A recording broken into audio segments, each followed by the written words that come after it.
a lot of cases where subcontractors ask for direct payments to the contracting authority, but sometimes the contracting authority doesn't even know that this subcontractor is working on its works, and it doesn't know if this payment is due or not, because sometimes they ask for payments, but it's not due because they didn't perform all their part. And then the contracting authority cannot pay anymore to the main contractor if it had a direct claim from a subcontractor, otherwise it risks to pay 2 times.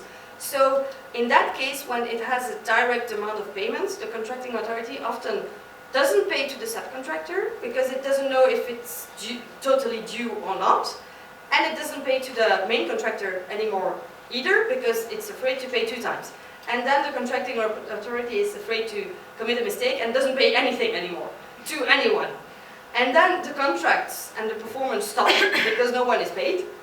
And then you end up in a whole blockage situation, which is problematic. I don't say it happens all the time, but to me, in my experience, it happens a lot of times.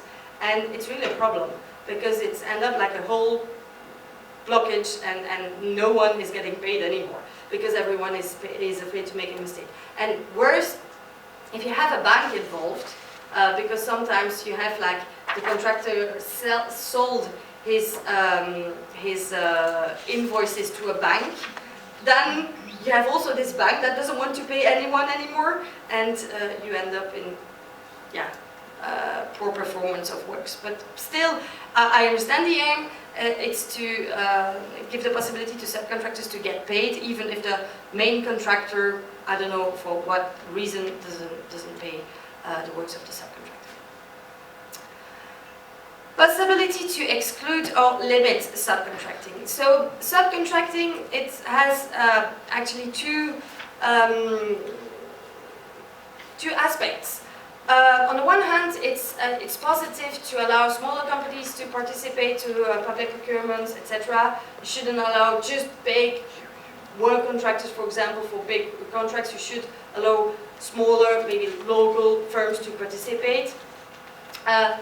But in the meantime, for contracting authorities, sometimes they award works, for example, for works, it happens a lot, to one big company with a lot of references, registration, etc.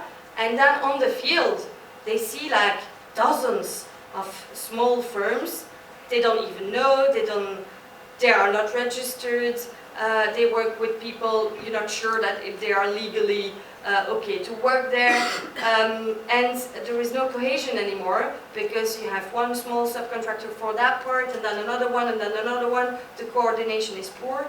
And sometimes for works mainly, contracting authority come to us and say, well, we don't want these dozens of subcontractors. We want one contractor in charge, which they are. In terms of responsibility, liability, etc., they are. But still, they want one contractor in charge on the field and not this succession of small subcontractors.